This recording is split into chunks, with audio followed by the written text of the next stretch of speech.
আসসালামু আলাইকুম ভিউয়ার্স, আজকে আমি আপনাদের সাথে শেয়ার করব শাপলার রেসিপি। প্রথমে আমি শাপলার খোসাটা এভাবে ছাড়িয়ে নিব।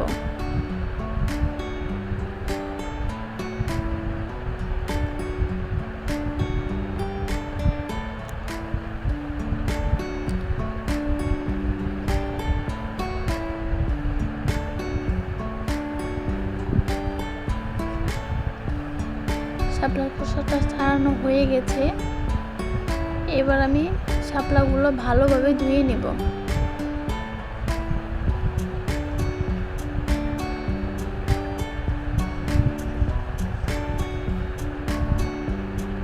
আমার শাপলাগুলো ধোয়া হয়ে গেছে। এবার একটা ছাঁকনিতে শাপলাগুলো উঠিয়ে ভালো করে ঝরিয়ে নেব। আপনারা অবশ্যই ছাঁকনিতে শাপলাগুলো উঠিয়ে ভালো করে ঝরিয়ে নেবেন, এতে আপনাদের রান্না করতে অনেক সুবিধা হবে।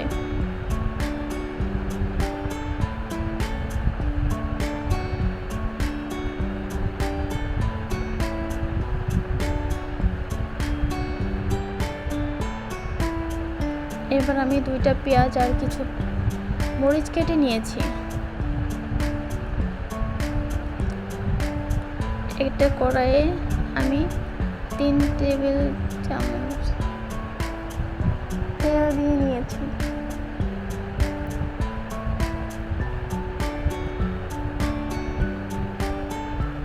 তেলটা হালকা গরম হয়ে গেলে পেঁয়াজ আর মরিচ কুচিগুলো দিয়ে দিব।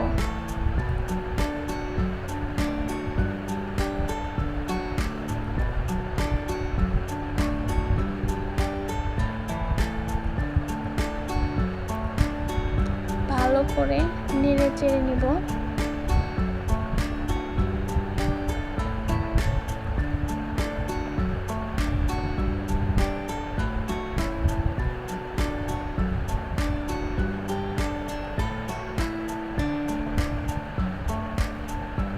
দেখেন পেঁয়াজগুলো বাদামি রং হয়ে গেছে।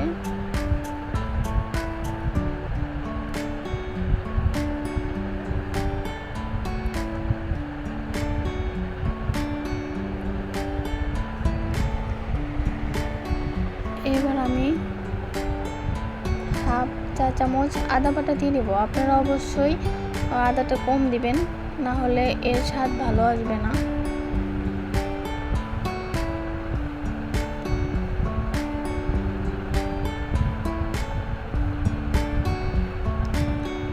এরপর আমি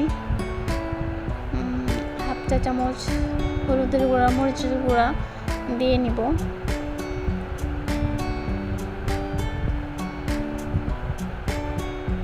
ভালো করে নেড়ে চেড়ে নেব।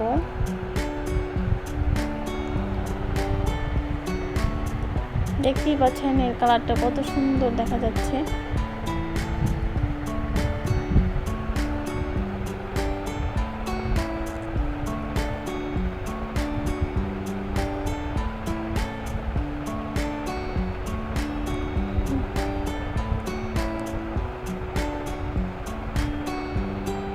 তারপর আমি সামান্য পরিমাণ পানি দিয়ে নিব।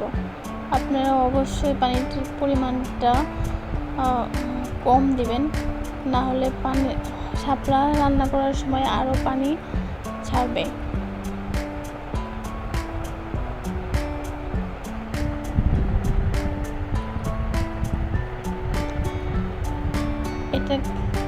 এতে আমি পরিমাণ মতো লবণ দিয়ে নিব।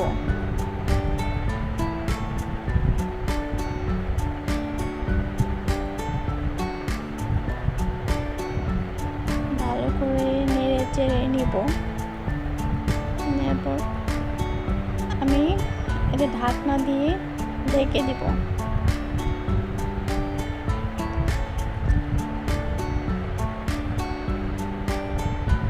দেখেন এটা কষানো হয়ে গেছে।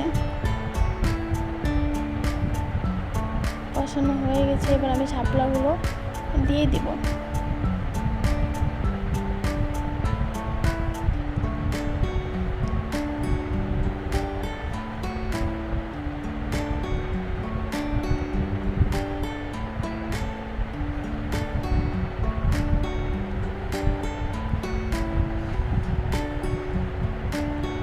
শাপলাগুলো ভালো করে নেড়ে চেড়ে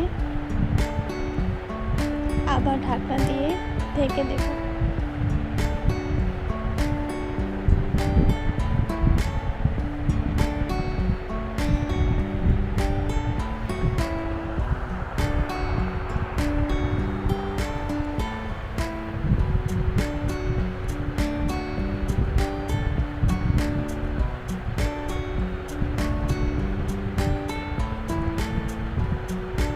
আপনারা শাপলাগুলো একটু পর পর নেড়ে চেড়ে নেবেন।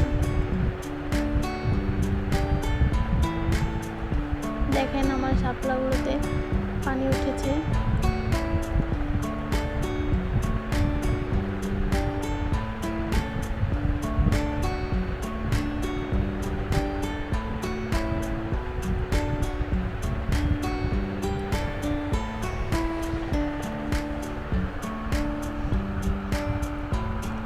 আমরা আবার ঢেকে নিব।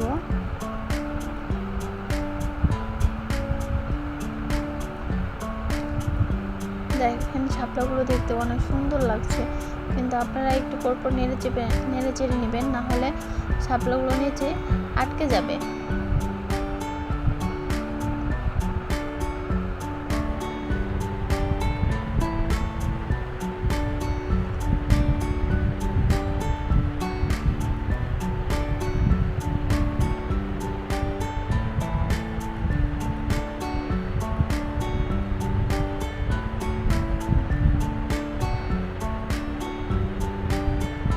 শাপলার পানিটা অনেকটা শুকিয়ে গেছে। এবার আমরা এটাকে নেড়ে চেড়ে নিব, ভালো করে নেড়ে চেড়ে নিব। আপনারা চাইলে বাসায় এটা রান্না করতে পারেন ইলিশ অথবা চিংড়ি মাছ দিয়েও। আমি ইলিশ কিছুই দিইনি, এমনি রান্না করেছি।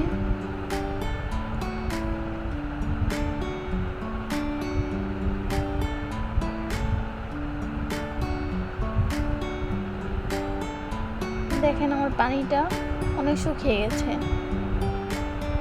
আর পানি নেই, শুধু তেল দেখা যাচ্ছে। শাপলাটা হয়ে গেছে। এবার আমরা এটা পরিবেশন করব। দেখেন দেখতে কত সুন্দর লাগছে। আপনারা এটা বাসায় রান্না করে খেতে পারেন।